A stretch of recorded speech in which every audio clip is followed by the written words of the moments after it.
Hey, what's up, guys? Welcome back to my channel, and today we are doing something really different.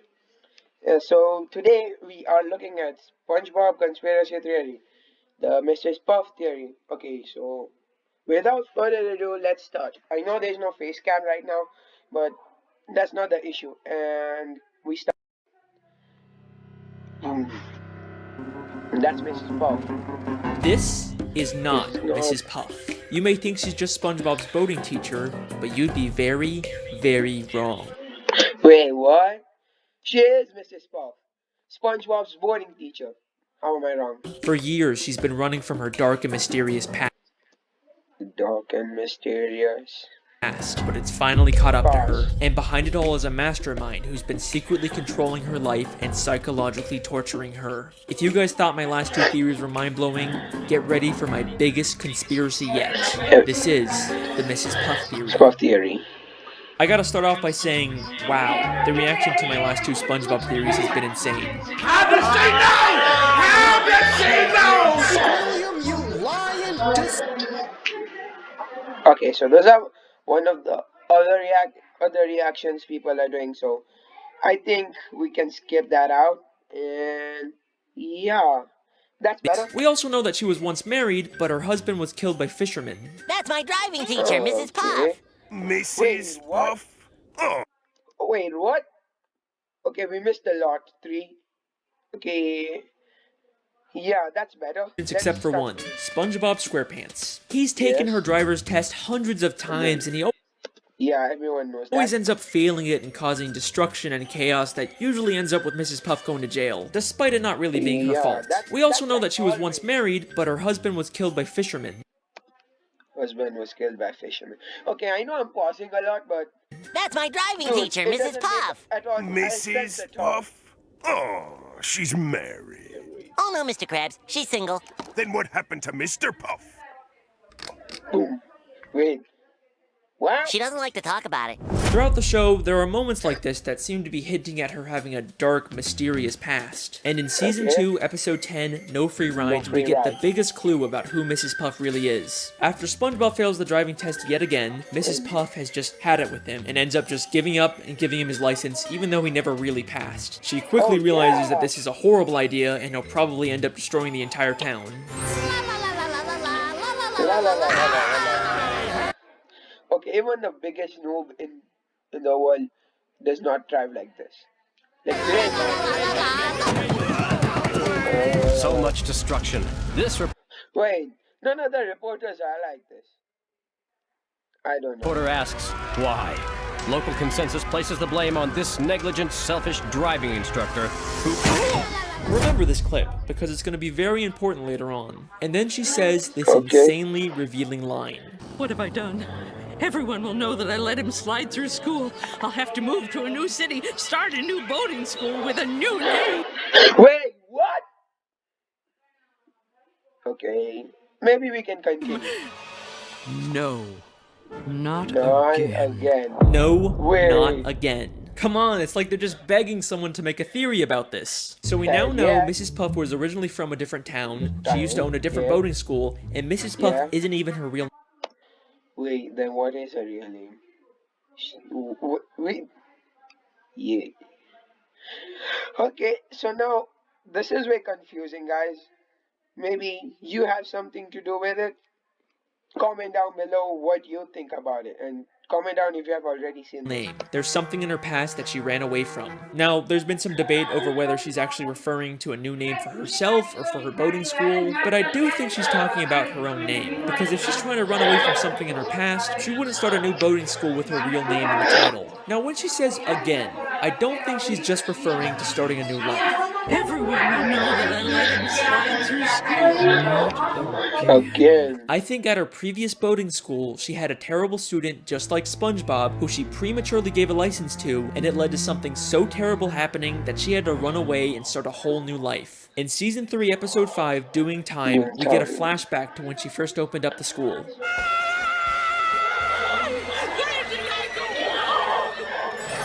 With the opening of my new boating school, I pledge that as long as a student is willing to learn, SpongeBob SquarePants. Yeah. Well, that's the moment she had to give up. With the opening of this new boating school, let's keep in mind that this is not her first boating school. Maybe the whole reason she's making this pledge now at her second school is because she gave up on a student at her previous school, and that led to her having to run away and start a new life. She's pledging to never make the same mistake again. Now let's skip ahead to one of the newer episodes. Season 12, episode 21, Lighthouse Louie, where Mrs. Puff has SpongeBob organize all the stuff she keeps in the school's lighthouse. There's lots of interesting things hidden in the background, but the first thing that caught my eye was this file labeled Mrs. Puff. It makes sense for a teacher to have files on all her students, but why would she have a file about herself? But let's remember, she's not Mrs. Puff. That's a fake identity she created, and I'm willing to bet all of her fake identification documents are in this file. File. I know I just paused it at the last word, but I understand. Fake file. Okay, let's continue. Back in No Free Rides, she just gives SpongeBob a license that she already had for him. So she clearly makes these licenses and would probably know how to make fake identifications. But that's not the only hint about Mrs. Puff's past in this lighthouse. There is something in here that directly confirms all of this. As SpongeBob swallows all of Mrs. Puff's junk, we see something very interesting for only a few frames. Deranged boat teacher makes getaway. 10 seasons later, and the creators are... Okay, that was actually a small glitch, but can I rewind it for a second? Please don't shout at me because I want to listen to this. As SpongeBob swallows all of Mrs. Puff's junk, we see something very interesting for only a few frames. Okay, boom. Deranged boat teacher. Deranged boat teacher makes getaway. No! Wait a second. I've seen this big face somewhere. Wait a minute. District authorities will makes getaway. 10 seasons later, and the creators are still hiding stuff about Mrs. Puff fleeing her old life. It might not look like it at first, but we actually get a ton of new information from this newspaper. This is from the New Kelp Post, which tells us Mrs. Puff originally lived in New Kelp City. Then there's a caption that reads, "Distracts authorities with balloon animals." And do you remember that clip from the beginning? I hope I still remember how to do this. Oh, yeah. So whenever Mrs. Puff makes a getaway or commits a crime, she leaves behind a balloon animal to distract the police. I'm telling you guys, these writers don't just do stuff randomly, they have reasons for everything. And the most damning piece of evidence from this newspaper is actually the picture of Mrs. Puff. Kind of a strange photo, right? We have seen this exact same photo of her before. In the episode No Free Rides, when she imagines what would happen if SpongeBob got his license. Local consensus places the blame on this... Yo! I know it! Come on! Yes, that is it!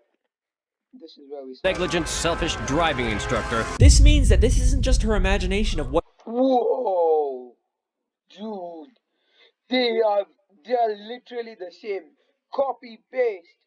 What might happen. This is also her remembering what happened when she lived in New Kelp City and prematurely gave one of her students a license. And I'm willing to bet that the fish reporting the news is the exact same one who reported about her in New Kelp City. Let me explain. We know from the episode Whatever Happened to SpongeBob that reporters from the Bikini Bottom News can also work for the New Kelp City News. But the real reason I think this is because of his hair. In the entire show, we have...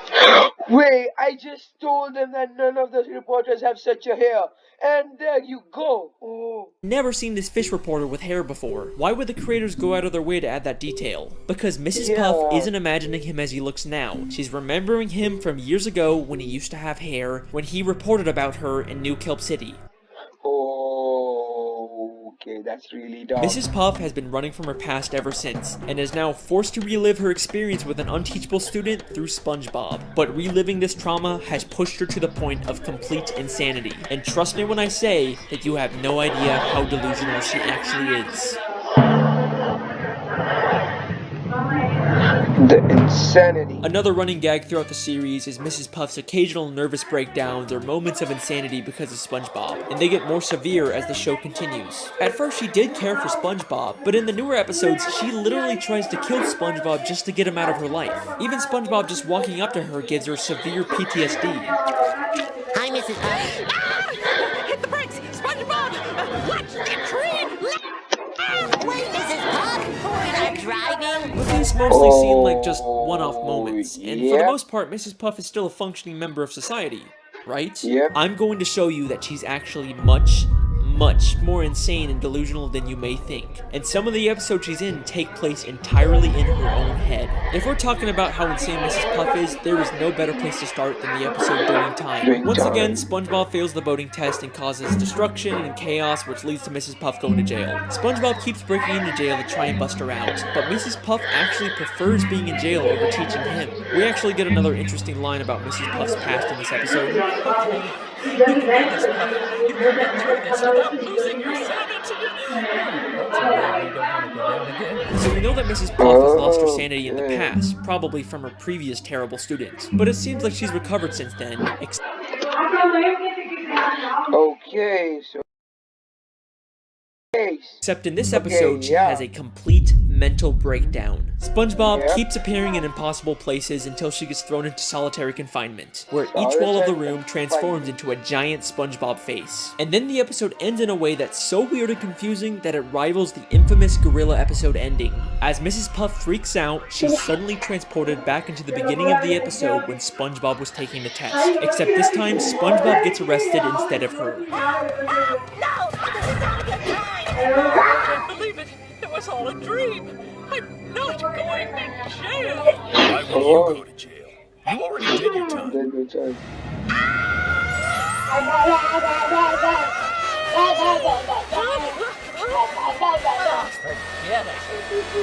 So what's really going on in this episode? Was the ending all in her head? Is Mrs. Puff just caught in an endless loop? I think this entire episode is inside of Mrs. Puff's head, and she's actually on the outside the whole time, but she's been imagining herself inside of prison. I can explain. Listen closely to what the police officer tells Mrs. Puff. I'm not going to jail.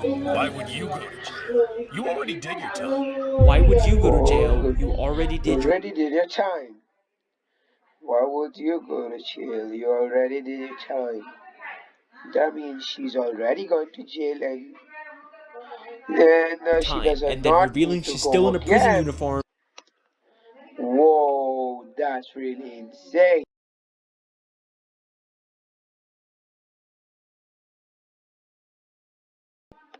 Despite being on the outside. So this scene is obviously inside of her head, which means everything we see is symbolic, and if we can understand the symbolism of it, we can understand what's really going on with Mrs. Puff. Notice how she's suddenly wearing a black and white striped prison uniform, even though the entire episode she's been wearing this orange jumpsuit. Why would the creators go to the extra effort to draw a whole new prison uniform for her? Well, we've seen her wear this black and white prison uniform before, the very first time she went to prison back in Season 1, Episode 7, Hall Monitor. So when the police officer says, "You've already done your time," he's referring to the first time she went to jail. But why is she still wearing that uniform outside of prison? Well, she may have gotten out of jail, but she was by no means free. Having to teach SpongeBob is a prison in itself, and she manifests that by believing she's in jail and wearing a prison uniform despite being on the outside. This entire episode, every time SpongeBob magically appears, is all inside of her head. She is completely delusional, and hints that she's experiencing these hallucinations don't stop there. Just 6 episodes later, she goes to a house party SpongeBob throws, and while everyone is talking and having a good time, in the background we see she's literally sitting by herself talking to an ice sculpture of SpongeBob. You can't tell me this isn't intentional. I mean, look at this. Now back in the episode No Free Rides, there is a very strange picture inside of Mrs. Puff's home. It's a picture of Mrs. Puff inside of a picture of Mrs. Puff inside of a picture of Mrs. Puff, creating an infinite loop. This is something that has confused SpongeBob fans for years. But like everything in the show, there is a reason for it being there. One of the SpongeBob storyboard artists actually called it the biggest mystery in the entire show. If you think about it... Okay, yeah, that's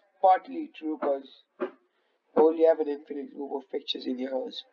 Never mind, let's continue. This is just like the end of Doing Time, where she's stuck in an infinite loop of SpongeBob failing the driving test. Because it's all symbolic of what her life is, just an endless cycle of SpongeBob taking the test and failing, and no matter what she does to try and escape, she always ends up back in the same place at the end of the episode. So this picture is another symbolic manifestation of what she's feeling. We even see another one of these pictures all the way in Season 9, Episode 5, Bumper to Bumper. This is something that the show is consistently alluding to. Mrs. Puff is an unreliable narrator narrator, and anything we see with her could potentially all be inside of her own head. In fact, I believe I found another episode that takes place inside of her head. In Season 9, Episode 17, SpongeBob Longpants, SpongeBob goes to a different boating instructor and actually gets his license. But as soon as he does, we briefly cut to Mrs. Puff waking up. You pass. I finally got my driver's license!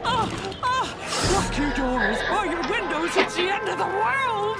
Now, this seems like it's probably just a throwaway gag where Mrs. Puff somehow senses that SpongeBob got his license and it causes her to wake up and freak out. You know, it's a good bit, it's funny, but I have a question. If the joke is that she's supposed to be waking up at the exact time SpongeBob gets his license, how come she wakes up at night when SpongeBob clearly gets his license during the day? Because this entire episode actually takes place inside of Mrs. Puff's head, and this is the only part of the episode in the real world.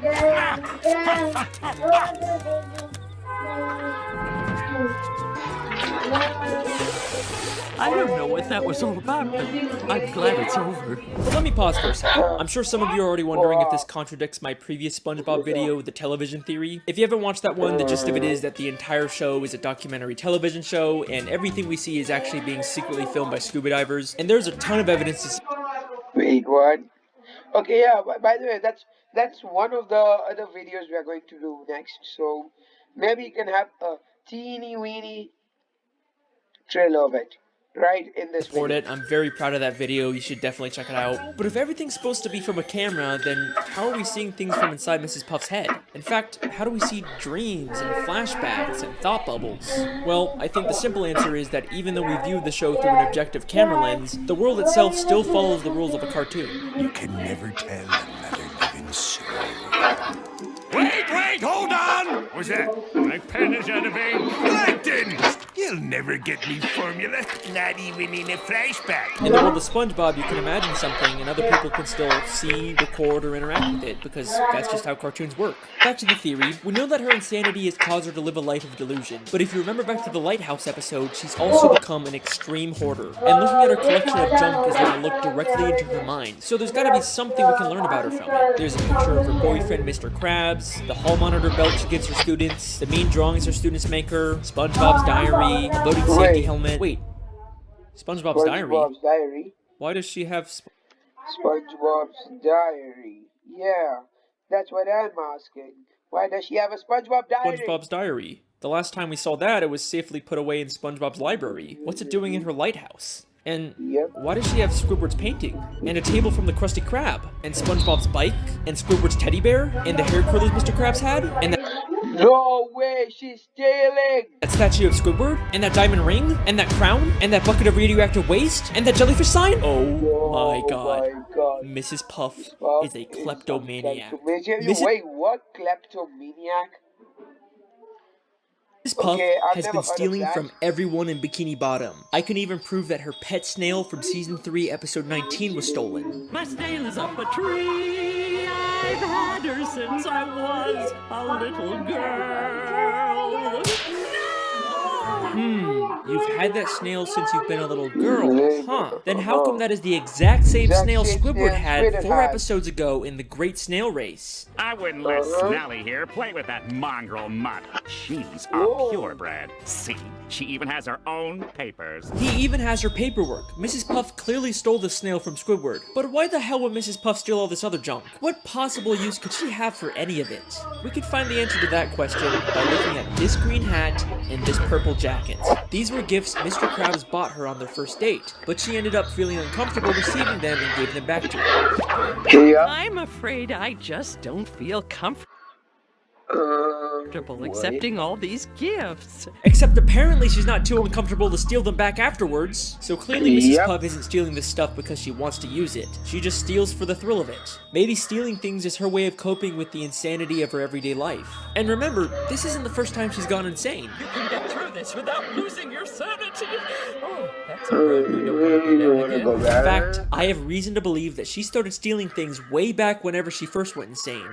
I hope I still remember how to do this. I don't think she's just talking about remembering how to make balloon animals. She's probably also referring to remembering how to steal a boat. And if that's not enough for you, in a SpongeBob comic book, she actually admits that she used to rob banks, and she wears the exact same ski mask. Mrs. Puff lives a completely delusional and miserable life, all because she has to teach SpongeBob how to drive. It's led her to steal from the people she cares about and completely disassociate from reality. But that begs a very important question. If SpongeBob is causing her life to be so miserable, then why does she even keep teaching him? After all the destruction and pain he's caused, she'd totally be justified to expel him, right? I mean, she will literally try and kill him so she doesn't have to teach him, but for some reason she can't just expel him. It's almost like there's someone forcing her to teach SpongeBob. No, you can't do that. The mastermind. Back to the episode No Free Rides. After prematurely giving SpongeBob a license, she steals his boatmobile so he can't hurt anyone. In the end, this causes her to get arrested and go to jail, but then SpongeBob tells her this. And besides, the warden says she'll let you go early if you do her a favor. What's that? Free driving lessons! She'll get to leave prison early if she gives free driving lessons. That seems like an oddly specific requirement. And that's not the only time this gets mentioned either. In Season 9, Episode 5, Bumper to Bumper, we get this scene. If only SpongeBob could pass his boating test, he'd be out of my life once and for all. Unfortunately, I keep getting reminded of the consequences if I get too angry with the little nuisance. Consequences? Are you telling me that if she refuses to teach SpongeBob specifically, she'll be violating her parole and get sent back to jail? Why does the prison even care if Mrs. Puff teaches SpongeBob? Is it just part of some weird community service? But things start to get really suspicious at the end of Season 7, Episode 5, Summer Job. Once again, Mrs. Puff ends up in jail, but this time she's forced to go to a prison boating school. Wow! A driver's education class! Good day, class!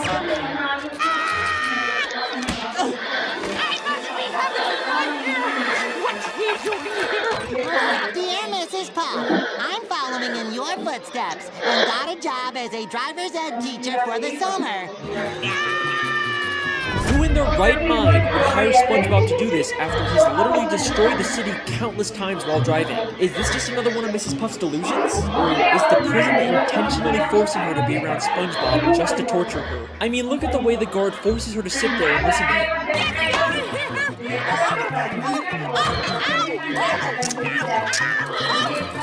And look at that evil smile he has. Evil! The evil smile! Look at that evil smile, bruh! That clearly means the prison is wanting Mrs. Puff to get her life miserified with SpongeBob. Okay, wait, many of you never understood that. Yeah, you'll understand from He watches her endure this torture. There is something very strange going on with this prison. Then, in Season 10, Episode 8, The Getaway, Mrs. Puff meets a criminal named Dorsal Dan and starts to get romantic feelings for him. This is also while she's still dating Mr. Krabs. Shame on you. Shame on you! Shame on you! Mrs. Puff. At the end of the episode, they both accidentally land in prison, and the warden puts him in solitary confinement. Warden, I found this one pulling up outside the prison. Dorsal Dan, a notorious getaway driver. Toss him in the clink. I'll wait for you, my little tender boy.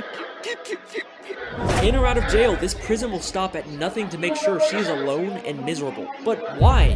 Who's behind all of this? Why would anyone care this much about torturing Mrs. Puff? Who's the mastermind pulling the strings? Well, wait a minute. Is that the warden? Well, maybe it has something to do with her old life in New Kelp City. Maybe she crossed someone and they've been plotting their revenge ever since. But I've looked in every single frame of New Kelp City, and there is nothing connecting it back to the prison. I've looked literally everywhere, and there's not a single person from the city that has anything to do with Mrs. Puff. Well, I mean, maybe except for the literal warden of the prison she's being kept in. He may be I literally called it! I literally called it! The literal warden! Slightly off screen, but that is clearly the same warden of the Bikini Bottom prison. And this isn't some random background character that the show reuses all the time. He is a very distinct character. You can call me out on the Squilliam video all you want, but not this time. But wait a second. If the warden was originally from New Kelp City, then he'd probably know about Mrs. Puff's dark past and her true identity. So why hasn't he exposed her? He's just kept quiet about the fact that one of his inmates is living a completely false identity. She'd probably even get more prison time when they find out who she really is, so why hasn't he said anything? This is where things get very interesting. So, we know Mrs. Puff prematurely gave a student at her original boarding school a license, and that led to them causing chaos and destruction. Maybe this student accidentally did something terrible to the warden, and he's blamed Mrs. Puff ever since. Whatever happened was so terrible that it caused him to move to Bikini Bottom and get a job as the warden of the town's prison. And to his surprise, he finds out that one of his inmates is actually the person he blames for that terrible thing happening. This Mrs. Puff works out perfectly for him. He can finally get his revenge on Mrs. Puff by making her life miserable. All he has to do is reveal her dark secret and she'll be stuck in jail for much longer. Except for one small issue with his plan. Mrs. Puff actually likes being in prison. One day down, 2,528 to go. That's just shy of 4 years without SpongeBob. I'm going to enjoy this. So, he comes up with a new plan. Keep Mrs. Puff's secret and let her out of prison early, but only under the condition that she has to teach SpongeBob. He's literally turning her normal life into a prison. And he makes sure going back to prison to avoid SpongeBob isn't even an option for her anymore, because he'll make sure that SpongeBob is always in there with her. And he's not gonna let her escape and start a new life like she did in New Kelp City. He makes sure to give her an ankle bracelet that doesn't let her leave Bikini Bottom.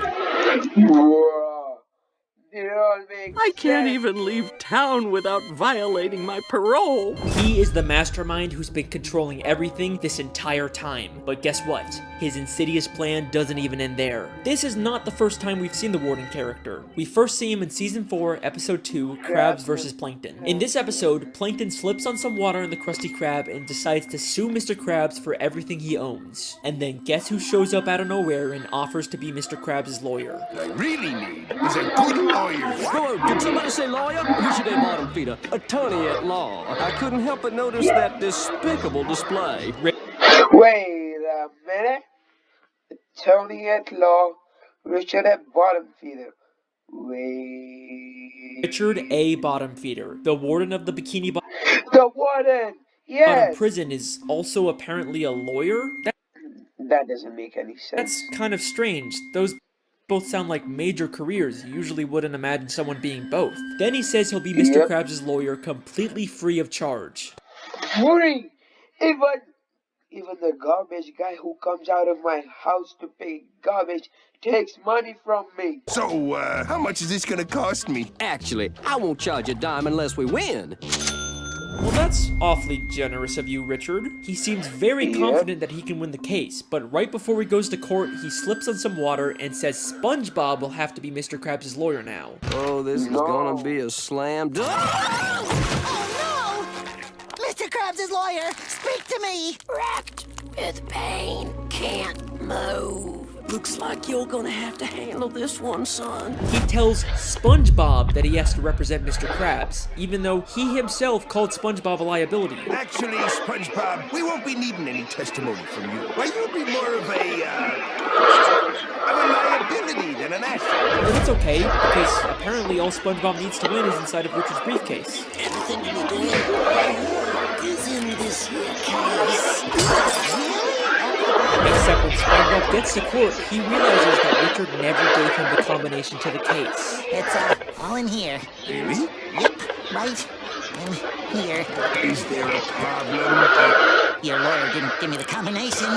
Either Richard A. Bottom Feeder is the worst lawyer in history, or this is all part of his elaborate plan to ruin Mrs. Puff's life. Here's what I think happened. First, he finds out that Mr. Krabs is being sued, and he wants to ensure that Mr. Krabs loses the case because he wants to destroy any chance Mrs. Puff has at finding love. So he pretends to be a lawyer, even offering his services for free, something Mr. Krabs can't resist. He makes Mr. Krabs feel confident that they're gonna win the case, and then at the last second he pretends to get into an accident so he can't represent Mr. Krabs. Instead of finding a real lawyer to replace him, he tells the most incompetent person for the job, SpongeBob, that he has to be Mr. Krabs' lawyer. And he gives him a case that allegedly has all the answers in it without actually giving SpongeBob the combination, setting him up for a total failure in court. Richard A. Bottom Feeder refuses to let anyone get close to Mrs. Puff. Not Dorsal Dan, and not Mr. Krabs. Okay, so I know the video is getting too long, so that's where we're going to end it. Because I've had a lot of my life ruined, and I don't want any more of my life to be ruined. I used to love SpongeBob. Come on, you guys. Okay, so that's the video, and see you guys in the next video.